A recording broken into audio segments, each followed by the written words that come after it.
বাংলাদেশ ও Hong Kong China match নিয়ে আলোচনা করতে স্টুডিওতে আছেন সাবেক অধিনায়ক ও গোলরক্ষক বিপ্লব ভট্টাচার্য। দাদা, আপনাকে ধন্যবাদ সময় দেওয়ার জন্য। ধন্যবাদ। একটা ঐতিহাসিক ম্যাচ দেখলাম, তবে শেষ পর্যন্ত আসলে একটা হৃদয় বিদারক একটা গল্প। আপনার কাছে কি মনে হয় কাবরেরা আসলে বাংলাদেশ দলের জন্য কতটুকু উপযুক্ত এবং তার দল সিলেকশন প্রশ্নবিদ্ধ কিনা? দেখুন, এই প্রশ্নটা আপনি আমাকে করেছেন, আমিও একজন কোচ এখন। সো আমি ক্যাবরেরার সাথেও কাজ করেছি, দীর্ঘদিন কাজ করেছি, প্রায় 2 বছর কাজ করেছি। আমাদের টেকনিক্যাল কমিটি আছে ফুটবল ফেডারেশনের, সম্মানিত টেকনিক্যাল কমিটি ডিসাইড করবেন ওনার পারফরমেন্স। আসলে আমি একটা কোচকে সরাসরি কোনো কিছু বলতে চাই না, কারণ টোটালি এটা নিয়ে কথা বলবেন আমাদের technical committee. But as a coach আপনি কি মনে করেন দিস 11 কুড বি বেটার? দেখুন, দিন শেষে একটা জিনিসই আমি বুঝি যে আপনি রেজাল্ট দিতে পারলে আপনি ভালো অবস্থায় থাকবেন, রেজাল্ট না দিতে পারলে অবশ্যই খারাপ অবস্থায় থাকবেন। তো এটা ডিসাইড করবে ফুটবল ফেডারেশন, কারণ ওনার সাথে একটা কন্ট্রাক্ট আছে, আমরা জানি প্রফেশনালি কন্ট্রাক্ট। সো ওইটার উপর ডিপেন্ড করবে ওনারা কি করবেন। আপনার দৃষ্টিতে আসলে ম্যাচটা কেমন ছিল? যদি বলি, স্বপ্নের মতো শুরু ছিল। হামজার অসাধারণ গোল ফ্রি কিক থেকে, তারপরেই মনে হয়েছে যে আমরা একদম ব্যাকফুটে চলে গেছি। বিশেষ করে ডিফেন্ডিং লাইনটা যদি দেখি, আমরা একদম টোটালি ব্যাক ডিফেন্ডিং করছি, যেটা হাই ডিফেন্ডিং করেছে হংকং প্রথম থেকে। গোল খাওয়ার পরও কিন্তু ওরা হাই ডিফেন্ডিং করে গেছে। তো আমার কাছে যেটা মনে হয়েছে যে একটা সময় আমরা একদম লাস্ট মিনিটে গিয়ে গোল কনসিড করি। এটা যদি বলেন যে আপনার কনসেন্ট্রেশনের কথা বলবো, আমার ডিফেন্ডিং কনসেন্ট্রেশনের জন্য আমরা গোলটা খেয়েছি। বাংলাদেশ বেশিরভাগ ম্যাচ কিন্তু আমরা হেরেছি এইভাবেই, খেলার শুরুতে হয়তো গোল খেয়েছি এবং লাস্ট মোমেন্টে গিয়ে গোল খেয়েছি। তো মোমেন্টামগুলোতে যদি আমরা কনসেন্ট্রেশন ধরে রাখতে না পারি, তাহলে অবভিয়াসলি এত বড় ম্যাচে আপনি জিততে পারবেন না। তারপরে আমি খেলোয়াড়দের ক্রেডিট দিচ্ছি, খেলোয়াড়রা খুবই ভালো করে কামব্যাক করেছে। যেখানে 3-1 গোলে আমরা পিছিয়ে আছি, সেখানে 3-3 গোলে ড্র হয়েছে। সারা বাংলাদেশের 18 কোটি মানুষ কিন্তু জেগে উঠেছিল যখন সুমিতের গোলটা হয়েছে। অসাধারণ গোল করেছে আপনার মোরসালিনের একটা কর্নার থেকে অসাধারণ হেডে গোল করে কামব্যাক করেছে বাংলাদেশ। টোটাল ওই মুহূর্তেও কিন্তু আমরা চিন্তা করিনি যে এই ম্যাচ হেরে যাব। ফুটবল যে এক্সাইটিং গেম, কখনো আনন্দের কখনো বেদনা, সেটারই কিন্তু আমরা আজকে দেখতে পেয়েছি মাঠে। এবং যখন আপনার আসলে গ্যালারি ভর্তি দর্শক থাকবে, আমরা দেখেছি কি ধরনের উন্মাদনা কাজ করেছে, টিকিট সোল্ড আউট হয়ে গিয়েছিল। দর্শকদের জন্য তো একটা হতাশার দিন। দেখুন, আমাদের দর্শকরা দীর্ঘদিন পর, বিশেষ করে যদি দেখি আমাদের বর্তমান যে প্রেসিডেন্ট আছেন তাবিদ আউল সাহেব, উনি আসার পরে কিন্তু আপনি দেখুন হামজা, সুমিত, ফাহমিদুল, ওদেরকে কীভাবে এনে জাতীয় দলটাকে শক্তিশালী করা যায় সেটাই কাজ করে গেছেন এবং এখনও করে যাচ্ছেন। তো একটা জাতীয় দলের প্রোফাইলিং প্লেয়ার যখন আসে, সারা বাংলাদেশের মানুষ স্বাভাবিক দীর্ঘদিন পর আবার ফুটবলকে নিয়ে বা স্বপ্ন দেখা শুরু করেছে। তো আমরা আসলে কি যদি বলি যে আমরা কি বলবো, এখানে আমাদের ব্যাড লাক যদি বলেন, অবশ্যই না আমি বলবো, কারণ হলো আমরা খুব কাছে ছিলাম জয়ের। আমরা 3টা ম্যাচ যদি দেখি, অ্যানালাইজ করি, ইন্ডিয়ার সাথে ম্যাচ, ওদের মাঠেও আমরা জিতে আসতে পারতাম, আমরা গোল করতে পারিনি, জিততে পারিনি। সিঙ্গাপুরের ম্যাচ দেখেন, আমরা সেম জিনিস করেছি, আমরা গোল মিস করেছি, আমরা ব্যাড গোল রিসিভ করেছি। আজকেও সেম হয়েছে, আমরা 1 গোলে এগিয়ে যাওয়ার পরও কিন্তু আমরা 4-4টা গোল রিসিভ করেছি ডিউ টু মার্কিং এবং কনসেন্ট্রেশনের অভাবে। তো এই ধরনের মিস্টেক যদি আপনি এত বড় ম্যাচে করেন, তো সুযোগ করে দেন অপোনেন্টকে, তাহলে ওরা কাজে লাগাবেই।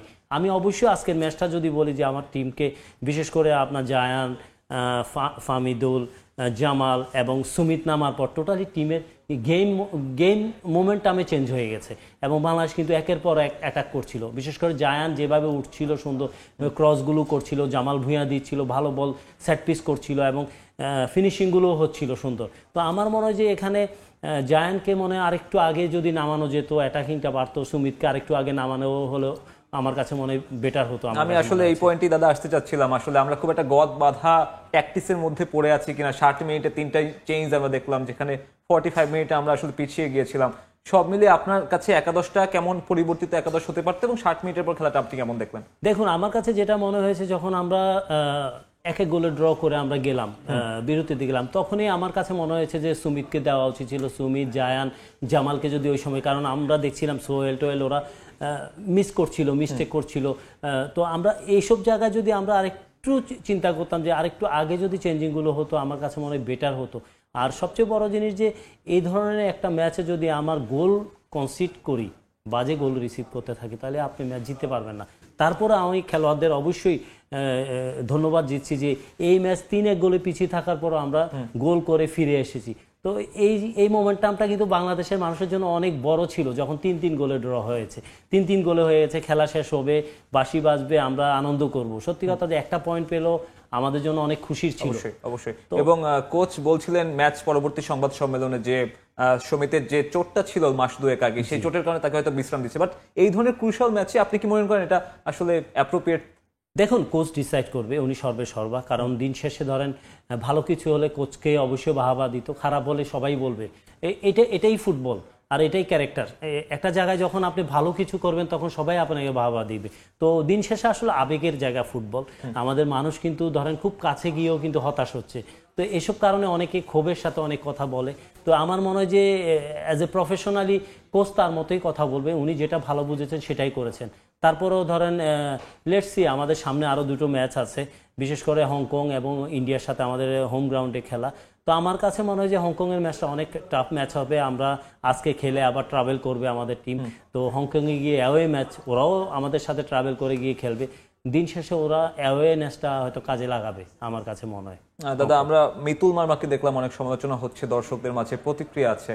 আপনার কি মনে হয় আসলে যখন ডিফেন্স এই ধরনের এরর করে, ভুল করে, তখন আসলে গোলকিপারের দায় কতটুকু থাকে? দেখুন, একটা জায়গায় কি আপনার যখন একের পর এক মিস্টেক করতে থাকবে, একটা গোলকিপার অবশ্যই হয়ে যাবে, পাজলড হয়ে যাবে। তো আমার কাছে মিতুলকে আপনি দোষারোপ করার চাইতে আমার সবার আগে চিন্তা করা উচিত যে সেট পিসগুলো থেকে আমরা গোল খেয়েছি, ক্রস বা কাটব্যাক থেকে, ওইগুলোতে আমাদের মার্কিং খুবই পুয়ার ছিল।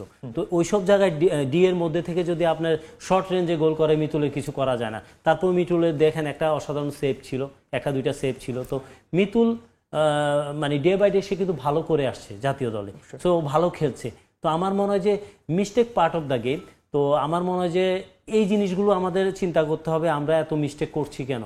আর আমার কাছে মনে হয়েছে আজকে তপু টিমে নেই হয়তো ইনজুরির জন্য। তো তপুর অ্যাবসেন্স আমাকে খুব হতাশ করেছে। তপু থাকলে হয়তো এই মিস্টেকগুলো হতো না আমার। এবং একটা ক্যাপ্টেন্স ক্যারেক্টার কি মিসিং ছিল মাঠে। জামাল ভুঁইয়া প্রথম ক্যাপ্টেন, সে নেই, তপু বর্মন নেই। আপনার কি মনে হয় যে ম্যান মার্কিং এর যে বিষয়গুলো বলেন, এটা ক্যাপ্টেন্সের একটা?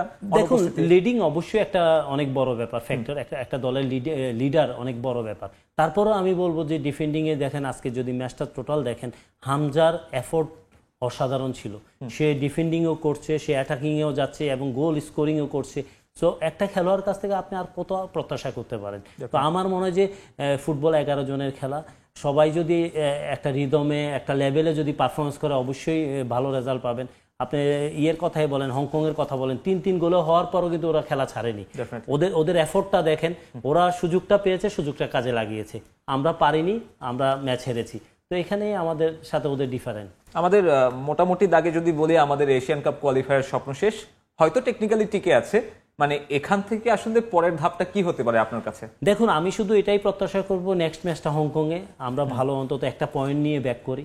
ইন্ডিয়ার সাথে আমার বিশ্বাস, আমাদের দলের যে প্রোফাইল, যদি আমরা আমাদের প্ল্যান ওয়াইজ খেলতে পারি, কোনো মিস্টেক না করি, ইন্ডিয়ার সাথে আমরা আমাদের মাঠে জিততে পারবো, সেই কনফিডেন্স আমার আছে বাংলাদেশ টিমের। এবং সেখান থেকে যদি আমরা গ্রুপ পর্বটাতে 3 বা 2 শেষ করতে পারি, সেটাও কি বাংলাদেশ ফুটবলের জন্য একটা বড় অ্যাচিভমেন্ট, একটা সম্মানের ব্যাপার। দেখুন, হার জিত বা আমার সেকেন্ড রাউন্ডে যেতে হবে সেটা না, মানুষকে ফুটবল দিয়ে ভালো, মানুষের যে প্রত্যাশা নিয়ে মাঠে আসছে, সেই প্রত্যাশা অনুযায়ী যদি আমরা খেলেও হেরে যাই, তাও মানুষের দুঃখ থাকবে না। আজকে যেমন 3 গোল খেয়ে পিছিয়ে ছিলাম, 3-3 গোল হওয়ার পর মানুষ যে এক্সাইটেড ছিল, আমাদের দর্শকরা, তো শেষ পর্যন্ত আমরা সেই এক্সাইটেডটা ধরে রাখতে পারিনি, হতাশ হয়ে আমাদের দর্শকরা গেছে। তো আমার মনে হয় যে নেক্সট দুটো ম্যাচ আমাদের দর্শকদের জন্য খেলা, সম্মানের জন্য খেলা। বাংলাদেশের ফুটবলের যে একটা উন্মাদনা ফিরিয়ে এনেছে আমাদের ফুটবল ফেডারেশন বর্তমান সভাপতি, অন্তত এই জন্য হলো আমাদের দুটো ম্যাচ থেকে অন্তত আমরা যদি 4টা পয়েন্ট নিয়ে শেষ করতে পারি, হোয়াট অ্যাবাউট আমাদের স্টেজ, আমরা কোন স্টেজে থাকবো সেটা ডাজেন্ট ম্যাটার। কিন্তু এই দেশের মানুষ যেন ফুটবলকে নিয়ে যে আশা বেঁধেছে, সেই আশাটা যেন আগামীতে ধরে রাখতে পারে, সেটাই প্রত্যাশা। দাদা, আপনার একটা লম্বা ক্যারিয়ার ডোমেস্টিকে, আপনার ন্যাশনাল টিমেও লম্বা ক্যারিয়ার, আপনি কি মনে করেন ন্যাশনাল টিমে সিন্ডিকেটের প্রভাব রয়েছে? দেখুন, সিন্ডিকেট সম্বন্ধে আমার ধারণা কম। আসলে আমি একটা জিনিসই বুঝি, বাংলাদেশের ফুটবলকে ভালো কিছু দিতে হলে ভালো মানের সবাই থাকতে হবে, প্রত্যেকটা জায়গায়, প্রত্যেকটা সেক্টরে। তো আমার মনে হয় যে ডিসাইড করবে আমাদের ফুটবল ফেডারেশনের নতুন, আপনি জানেন যে বর্তমান কমিটি এসেছেন 1 বছরের মতো।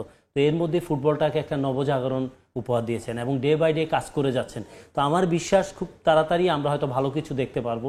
বাংলাদেশের ফুটবলের মানুষের যে চাওয়া পাওয়া সেটা অবশ্যই প্রত্যাশা পূরণ করবে আমাদের বর্তমান প্রেসিডেন্ট, আমি বিশ্বাস করি। এই যে প্রবাসী ফুটবলাররা দেশের জার্সি গায়ে তাদের ডেডিকেশন গুলো, আপনার কি মনে হয় যে এটা আসলে যথেষ্ট ফুটবলের পুনর্বিপ্লবের জন্য? দেখুন, আমি ওদের প্রবাসী বলবো কেন, ওরা আমাদের বাংলাদেশি ভাই, হয়তো দেশের বাইরে থেকে খেলছেন, ওদের পরিবার থাকে ওইখানে বড় হয়েছেন, কিন্তু ওরা বাংলাদেশি। তো আমি কখনোই ওদের প্রবাসী বলবো না, ওরা আমাদের বাংলাদেশি ভাইরা, ওরা আমাদের দেশের জন্য খেলছেন, ওরা ডেডিকেটেড। আপনি হামজার এক্সপ্রেশন দেখুন ম্যাচ হারার পরে, এবং আমাদের ফামিদুল থেকে শুরু করে সুমিত, প্রত্যেকটা খেলোয়াড়ে। তো এখানে লাল সবুজের পতাকার জন্য ওরা খেলতে আসছে, সব কিছু ছেড়ে বিশ্বের ভালো ভালো দেশে খেলছে, ইংল্যান্ডের মতো লিগে খেলে। তো এত কিছুর পরও কিন্তু বাংলাদেশের জন্য এসেছে, দেশের জন্য ভালোবাসা।